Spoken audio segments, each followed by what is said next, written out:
জনগণের উপর আস্থা রাখতে হবে। এই যে ঐক্যমত কমিশন একটা ক্লজ দিয়েছে যে 200 আগামী সংসদ কি করবে না করবে সেটাও তাদেরকে বেঁধে রাখতে চায়, এটা তো সঠিক না। জনগণ যাদেরকে নির্বাচিত করবে তাদের উপর আস্থা রাখতে হবে। হয়তো 2-3টা নির্বাচন লাগতে পারে আইডিয়াল জনপ্রতিনিধি আমাদেরকে পাওয়ার জন্যে, আমাদেরকে ধৈর্যের সাথে সেজন্য অপেক্ষা করতে হবে। তো ইনশাআল্লাহ আমরা নিশ্চয়ই ঐক্যবদ্ধ থাকব। একটা ভালো দুর্নীতি দমন, রাজনীতিবিদরা নষ্ট হয় কেন? তাদের দুর্নীতি বাধা দেওয়ার কিছু নেই। পাশের দেশ ভারতে আছে, তারা সিটিং চিফ মিনিস্টারকে গ্রেফতার করতে পারে দুর্নীতির দায়ে। আমাদের দেশে এই ধরনের আইন কেন নেই? একটা আইন করতে হবে আগামী দিনে পার্লামেন্টে, আমরা যদি থাকি বা যারাই থাকবে, জাস্ট এমন একটি আইন করতে হবে দুর্নীতি বিরোধী, যাতে করে সিটিং প্রাইম মিনিস্টারকে গ্রেফতার করতে পারে দুর্নীতি দমন কমিশন দুর্নীতির দায়ে। এই দুর্নীতি বন্ধ করে দেন, রাজনীতির দুর্বৃত্তায়ন অনেকাংশে কমে যাবে। ব্যবসায়ীরা কেন রাজনীতি করতে আসে? দেখে যে ব্যবসার চাইতে বেশি লাভ হবে এইখানে। এই প্রবণতা বন্ধ করতে হবে আমাদের, বাস্তবতা নিরিখে কথা বলতে হবে। এবং সুশীল সমাজের যারা আছেন তারাও বাস্তব পরামর্শ দেবেন। 270 দিনে পার্লামেন্ট কিছু করতে পারলো না, অটোমেটিক্যালি সংবিধান সংশোধিত হয়ে যাবে। এত অনাস্থা রাখবেন না জনপ্রতিনিধিদের উপরে। যারা জনগণের ভোট নিয়ে আসে, জনগণের সমর্থন নিয়ে আসে, একটু কমন সেন্স তাদের আছে। আরেকটা কারণ হলো এই যে হাসিনার পতনের যে উদাহরণ সৃষ্টি হলো, আগামী 100 বছর বাংলাদেশের রাজনৈতিক দলগুলো মনে রাখবে। কেউ চেষ্টা করবে না হাসিনা হওয়ার জন্য। এটাই 24-এর গণ অভ্যুত্থানের সবচেয়ে বড় শিক্ষা আমাদের জন্য। আপনাদের সবাইকে অনেক ধন্যবাদ। সময় কম দেওয়ার জন্য একটু খাপছাড়া হয়ে গেল, মার্জনা চাচ্ছি। Thank you. ধন্যবাদ। এই পর্যায়ে বক্তব্য রাখার জন্য আহ্বান জানাচ্ছি ডক্টর আব্দুল মঈন খান, বাংলাদেশ জাতীয়তাবাদী দল বিএনপি স্থায়ী কমিটির সম্মানিত সদস্য। আমি প্রথমেই ধন্যবাদ জানাচ্ছি আজকের এই আলোচনা সভার যারা আয়োজক, এবং পাশাপাশি আজকে যিনি এই আলোচনার জন্য প্রবন্ধটি উপস্থাপন করেছেন প্রফেসর আনোয়ারুল্লাহ চৌধুরী, তাকে আন্তরিক ধন্যবাদ জানাই। এখানে আমরা বিভিন্ন রকমের মতামত পেয়েছি। আমি সেখান থেকে আমার কথা শুরু করব। আমার বক্তব্যটি হয়তো সকলের বক্তব্যের সঙ্গে নাও মিলতে পারে, তারপরেও বলছি। এই যে আজকে আমরা একটা ছোট্ট কক্ষের মধ্যে আছি, আমরা কতজন, 10 জন, 20 জন বা 40 জন বক্তা এখানে রয়েছি। আমরা সবাই কি একই ভাষায় একই মতে কথা বলেছি? বলি তো। তো আমি যেটা বিশ্বাস করি যে পৃথিবীতে ভিন্ন মানুষ ভিন্ন মতধারার অনুসারী হবেন, এটাই স্বাভাবিক, এটাই প্রকৃতির নিয়ম। কাজে আমরা ঐক্যমত্যের কথা বলি, আমি ব্যাখ্যা করেই বলবো। আমি কিছুক্ষণ আগে অভিধান নিয়ে আমি একটু দেখার চেষ্টা করছিলাম। আমি কিন্তু ঐক্যমতের বিপরীতে এমন কোনো শব্দ পাইনি যেটাকে বলা হয়েছে কনফ্রন্টেশনাল। আমার বক্তব্যটি হচ্ছে এই, ঐক্যমত না থাকলেই যে আমরা কনফ্রন্টেশনাল হয়ে যেতে হবে, আমি এটা বিশ্বাস করি। বরঞ্চ যে কথাটি আপনার ডেমোক্রেসি সম্বন্ধে প্রচলিত রয়েছে, আমি একটি উদাহরণ দিয়ে বলছি। Differing view is the essence of democracy. যে আমি কিন্তু বিশ্বাস করি যে কিছু ভিন্নমত থাকতে হবে। কিছু ভিন্নমত যদি না থাকে তাহলে আমি বিশ্বাস করব না যে ডেমোক্রেসি কাজ করছে। কাজে এই দিক থেকে চিন্তা করলে আমরা মেজরিটি একটি তত্ত্ব, যে তত্ত্বটি পলিটিক্যাল সায়েন্সের প্রফেসর এখানে রয়েছেন, আমি আশা করি তিনি আমার বক্তব্য খুব সহজেই যুক্তি দিয়ে খণ্ডন করতে পারবেন, তবে আশা করি তিনি করবেন না। ডেমোক্রেসিতে আমরা যেটা মেজরিটি হয় সেটা মানব, এবং ডেমোক্রেসিতে অপর যে কথাটি রয়েছে এটা হচ্ছে যে উই উইল ডিসাইড, আমরা সিদ্ধান্ত গ্রহণ করবো with the consent of the minority, decision of the majority with the consent of the minority. এটা যদি আমরা স্বাভাবিকভাবে করি, আমি বিশ্বাস করি কোনো কনফ্রন্টেশন সৃষ্টি হওয়ার কোনো সুযোগ নেই। এখানে যে শিরোনামে আমরা আজকে আলোচনা করছি, শিরোনামটি কি? জাতীয় সংসদ নির্বাচন 2026, জাতীয় ঐক্যের প্রয়োজনীয়তা। এটা স্পষ্ট করে বলা হয়নি, কিন্তু আমি স্পষ্ট করার চেষ্টা করেছি, যেহেতু আমাকে এখানে কিছু কথা বলতে হচ্ছে। আমরা কি জাতীয় ঐক্যের প্রয়োজনীয়তা শুধু আগামী জাতীয় সংসদ নির্বাচন 2026-এর প্রেক্ষিতে এখানে আলোচনা করছি, নাকি আমরা সার্বিকভাবে জাতীয় ঐক্যের প্রয়োজনীয়তা আলোচনা করছি? দেখুন, জাতীয় ঐক্য যদি আমরা আবার নিয়ে বেশি বাড়াবাড়ি করি, আমার মাঝে মাঝে ভয় হয় আবার না আমরা বাকশাল করছি। বাকশাল তো তাই বলা হয়েছিল।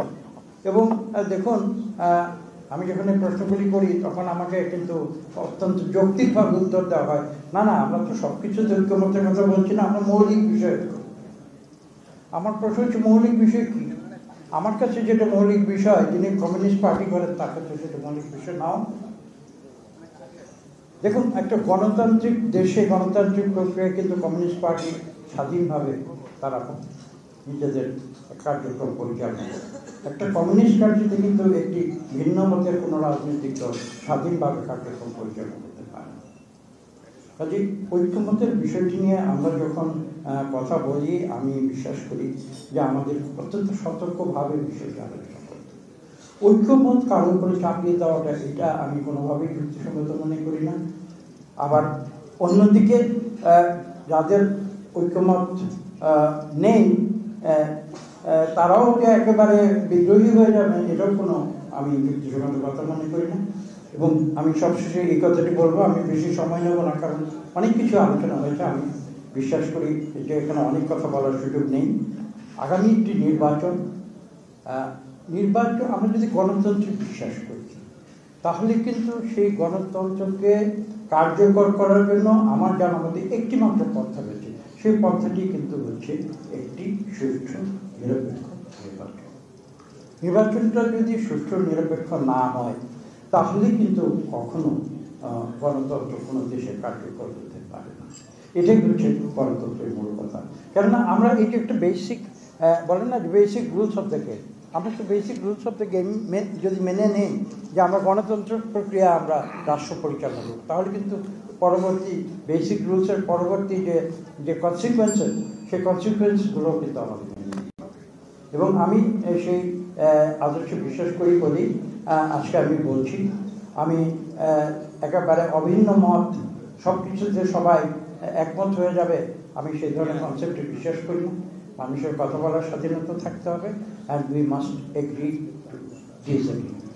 এটাই হচ্ছে গণতন্ত্রের মূল কথা। সবাইকে ধন্যবাদ। Yes, that is the point. Thank you sir, আপনাকে অসংখ্য ধন্যবাদ স্যার। আমরা আমাদের আলোচনা প্রায় শেষ পর্যায়ে চলে এসেছি। আমি এবার আহ্বান জানাচ্ছি বক্তব্য রাখার জন্য বাংলাদেশ জাতীয়তাবাদী দল বিএনপির সম্মানিত মহাসচিব জনাব মির্জা ফখরুল ইসলাম বক্তব্য রাখার জন্য। বিসমিল্লাহির রহমানির রহিম। জেনারেল আকবরকে ধন্যবাদ যে আমাকে আজকে এখানে কিছু কথা বলার সুযোগ দেওয়া হয়েছে। আমি শুরু করতে চাই আমাদের একজন অত্যন্ত প্রবীণ এবং খুবই হিউমারাস পার্লামেন্টেরিয়ান, যিনি দুর্ভাগ্যক্রমে একটা ভ্রান্ত মামলায় তাকে ফাঁসি দেওয়া হয়েছে, আমাদের দলের নেতা। এবং তখন যখন কথা বলবো তখন তিনি সম্ভবত জাতীয় পার্টির মন্ত্রী ছিলেন। তিনি যখন চট্টগ্রাম থেকে ঢাকা ফিরছিলেন, সেই সময় চট্টগ্রাম থেকে কালো পতাকা দেখানো হয় এবং তার গাড়ির প্রতি কয়েকটি জুতা নিক্ষেপ করা হয়। তিনি যখন ঢাকায় ফিরে আসলেন, ফিরে আসার পরে সাংবাদিকরা থেকে ঘিরে ধরল, ঘিরে থেকে জিজ্ঞেস করলেন যে আপনাকে তো সাংবাদিকরা চট্টগ্রামের লোকজন তো ঢিল মেরেছে এবং জুতো দিয়েছে, কালো পতাকা দেখিয়েছে। তিনি তার স্বভাব সুলভ যে হাসি, সেই হাসি দিলেন, দিয়ে বললেন আরে রাজনীতি করব, নির্বাচন করব, গণতন্ত্রের চর্চা করব, ঢিল খাবো না, আর আপনার কালো জুতা খাবো না, কালো পতাকা দেখবো না, এটা তো হতে পারে না। বিষয়টা আসলে তাই। আপনি গণতন্ত্রের চর্চাটা করতে হবে। আমরা দুর্ভাগ্যক্রমে এই জাতি বরাবর গণতন্ত্রের জন্য প্রাণ দিয়েছি, লড়েছি, সংগ্রাম করেছি, কিন্তু গণতন্ত্রের চর্চা করার কোনো সুযোগ পাই।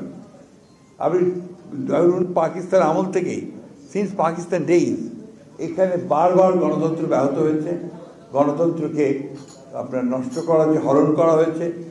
অন্যান্য শক্তিগুলো, আমি সেই শক্তির নাম বলতে চাই না, তারা বারবার ভেতরে ঢুকে গণতন্ত্রের গ্যারান্টি ভেতরে আছে। এই বাংলাদেশে দুর্ভাগ্যক্রমে একটা গণতান্ত্রিক শক্তি তারা প্রথম গণতন্ত্রকে ধ্বংস করে বাকশাল কায়েম করেছিল।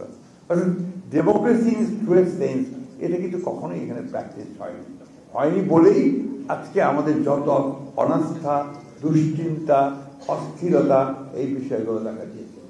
আমি জুলাই যুদ্ধের যারা শহীদ হয়েছেন তাদের প্রতি আন্তরিক ধন্যবাদ, কৃতজ্ঞতা এবং শ্রদ্ধা জানাচ্ছি যে তারা আমাদেরকে একটা সুযোগ করে দিয়েছেন এইবার এই গণতন্ত্রকে একটা প্রাতিষ্ঠানিক রূপ দেওয়ার জন্য। আসলে মোদ্দা কথা হচ্ছে যে গণতান্ত্রিক প্রতিষ্ঠানগুলোকে গড়ে তুলতে হবে। গণতান্ত্রিক প্রতিষ্ঠান না থাকার জন্যই কিন্তু আজকে এই দুর্দশায় আমাদের পড়তে হচ্ছে। আজকে সেই জন্যই আমরা মনে করি যে আমাদের প্রধান দায়িত্ব হবে যে আমরা যখন যেখানে আছি, যে অবস্থায় আছি, সেখানে আমরা আমাদের দায়িত্বটা পালন করবো, অর্থাৎ গণতন্ত্রকে প্রাতিষ্ঠানিক রূপ দেওয়ার চেষ্টা করব। আমি মামুন ভাইকে আন্তরিক ধন্যবাদ এবং কৃতজ্ঞতা জানাতে এই জন্যে যে তিনি আজকের বক্তব্য যারা দিয়েছেন তাদের মধ্যে প্রথমে তিনি একটা কথা বলেছেন যে এখন এই যত দ্রুত আমরা নির্বাচনের মধ্য দিয়ে একটা নির্বাচিত সরকার প্রতিষ্ঠা করতে পারবো ততই আমাদের মঙ্গল হবে এবং তার মধ্য দিয়ে আমরা সেই যাত্রাটা শুরু করতে পারবো। আমি হতাশার কিছু দেখি না, এখানে অনেকেই হতাশা প্রকাশ করেছেন। আমার নেতা মাহবুবুল্লাহ ভাই, যাকে যার হাত দিয়ে আমরা রাজনীতি শুরু, তিনি তো এত ডিপ্রেসড হয়ে গেছেন যে তার অনেক সময় তিনি বললেন যে খুবই ডিপ্রেসড। আমি কিন্তু ঠিক তার উল্টোটা, আমি আপনার একটু ডিপ্রেস নেই। আমি মনে করি যে এত বেশি তারপর গণতন্ত্রের আলোচনা হচ্ছে, চর্চা হচ্ছে, এখান থেকে তো একটা আপনার যেটা আমাদের মারুফ কামাল বলে গিয়েছিলেন যে একটা সত্যিকার অর্থেই একটা সুবাতাস তৈরি হবে, একটা সৌরভ তৈরি হবে, যে সৌরভটা বাংলাদেশে একটা নতুন একটা ব্যবস্থা তৈরি করবে। আমরা বিএনপির পক্ষ থেকে 2016 সালে বাংলাদেশের রাষ্ট্র ব্যবস্থা যে আপনার জনগণের যে আশা আকাঙ্ক্ষা পূরণ করতে পারছে না সেটা উপলব্ধি করে আপনাদের নেত্রী দেশে বেগম খালেদা জিয়া সেটা কিন্তু ভিশন 2030 দিয়েছিলেন। ভিশন 2030 আজকে আপনারা যা করছেন, অর্থাৎ এই যে ঐক্যবদ্ধ কমিশন বা এই সরকার যেগুলো করছে সবগুলোই আছে। আমরা দ্বিকক্ষ বিশিষ্ট পার্লামেন্টের কথা বলেছিলাম, আমরা আপনার প্রধানমন্ত্রীর ক্ষমতাকে সীমিত করার কথা বলেছিলাম, তার কয়েকটা অংশ থাকবে সেগুলো বলেছিলাম, এগুলো সবই বলা আছে, জুডিশিয়ারি রিপোর্ট সব বলা আছে। পরবর্তীকালে আবার যখন আপনার অত্যাচার নির্যাতন আরো বাড়লো সিস্টেম, তখন কিন্তু আমরা প্রথমে 27 দফা, তারপরে 10 দফা, প্রথমে 10 দফা, তারপরে 27 দফা, তারপর অন্যান্য দলগুলো সে আলাপ করে আমরা 31 দফা আমরা রাষ্ট্র মেরামতে, রাষ্ট্র সংস্কারের যে রূপরেখা সেটা আমাদের নেতা তারেক রহমান সাহেব প্রকাশ করেছেন। সুতরাং আজকে অনেকেই যে আপা কিছু আগে বললেন যে আমরা সংস্কারের পক্ষে নই বা বিপক্ষে কথা বলেছি, আই থিঙ্ক দ্যাটস ট্রু। এইবারকার সংস্কারের সমস্ত আপনার যে উদ্যোগ এবং যে কাজ শুরু করা, এটা বিএনপি শুরু করেছে। আমি একটা কথার উপর জোর দিতে চাই, সেটা হচ্ছে যে আজকে যেটা আমাদের ডক্টর মঈন খান বলেছেন যে ডিসএগ্রিমেন্ট তো থাকবেই, সবাইকে একমত হবে, একমত হবে না। এবং আজকে আমাদের প্রধান উপদেষ্টা যে বক্তব্য দিয়েছেন, এটা নিঃসন্দেহে অনেকেরই আপনারা হয়তো মনে করবেন যে এটা একটা সকলের কাছে গ্রহণযোগ্য একটা আপনার বক্তব্য দিয়ে দিয়েছেন, কিন্তু এর মধ্যে দুটি মত থাকতে পারে, আপনার অন্য মত থাকতে পারে, কিন্তু মূল কথাটা হচ্ছে যে আমরা যেটা বুঝি যে অতি দ্রুত যেটা ঘোষণা হয়েছে ইতিমধ্যে 2026 সালের ফেব্রুয়ারি মাসে একটা নির্বাচন দিয়ে আপনার জনগণের একটা পার্লামেন্ট নির্বাচন করা, এবং সেই পার্লামেন্টই জনগণের সমস্ত অমীমাংসিত যে আপনার ইস্যুগুলো আছে সেই ইস্যুগুলো নিয়ে আলোচনা করে তারা সেখানে সুনির্দিষ্ট একটা সামনের দিকে এগিয়ে যাওয়ার পথ বাড়তে দিতে পারবেন। কারণ রাষ্ট্রের মালিক তো জনগণ, তার প্রতিনিধিত্ব করবে কে? প্রতিনিধিত্ব করবে পার্লামেন্ট।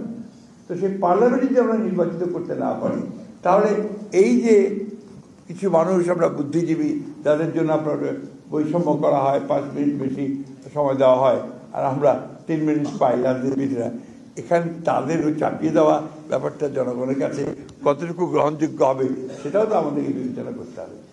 আমি একটা কথা আপনাদের খুব পরিষ্কার করে বলতে চাই, খুব জোরে সরে বলতে চাই, এই আনুপাতিক প্রতিনিধিত্ব, প্রপোর্শনাল রিপ্রেজেন্টেশন, এটা কিন্তু আমাদের দেশের সাধারণ মানুষ কিচ্ছু বোঝে না। আমি গত কয়েকদিন আগে আমার ঠাকুরগাঁও অঞ্চল থেকে ব্যাপক ঘুরে এসেছি, দে ডোন্ট আন্ডারস্ট্যান্ড। আমরা এখান থেকে শুধু তার নিয়ন্ত্রিত কক্ষে বসে যতই এই ধরনের জিনিসপত্র তাদেরকে চাপিয়ে দিতে চাই, সেটা আগে তাকে তৈরি করে নিতে হবে। পিআর অবশ্যই জনগণের কাছে এখন পর্যন্ত বোধগম্য নয়, এটা আমি আজকে আবার পরিষ্কার করে বললাম। এটাকে বোধগম্য করার চেষ্টা করতে হবে এবং তাদেরকে বোঝাতে হবে। আরেকটা কথা যেটা এখানে এসছে, আমরা কিন্তু খুব পরিষ্কার করে বলেছি যে আমরা নির্বাচনের পরে যে সমস্ত রাজনৈতিক দলগুলো বা শক্তিগুলো একসাথে ফ্যাসিস্ট বিরোধী সংগ্রাম করেছি, তাদেরকে সঙ্গে নিয়ে একটা জাতীয় সরকার গঠন করবার আমরা একটা প্রস্তাব দিয়েছি এবং সেখান থেকে প্রমাণিত হয় যে আমরা আসলেই এই জাতিকে সত্যিকার অর্থে মূল জায়গাগুলোতে ঐক্যবদ্ধ করে আমরা সামনের দিকে এগিয়ে যেতে চাই। আমার মনে হয় যে এই বিষয়গুলো আমরা যদি সবাই অনুধাবন করি, উপলব্ধ করি, তাহলে নিশ্চয়ই আমরা আমাদের সামনের দিকে এগিয়ে যেতে পারবো। এবং আবারও রিপিট করতে চাই, পুনরাবৃত্তি করতে চাই যে নির্বাচনই একমাত্র বিকল্প একটা গণতান্ত্রিক ধারায় ফিরে যাওয়া। ধন্যবাদ।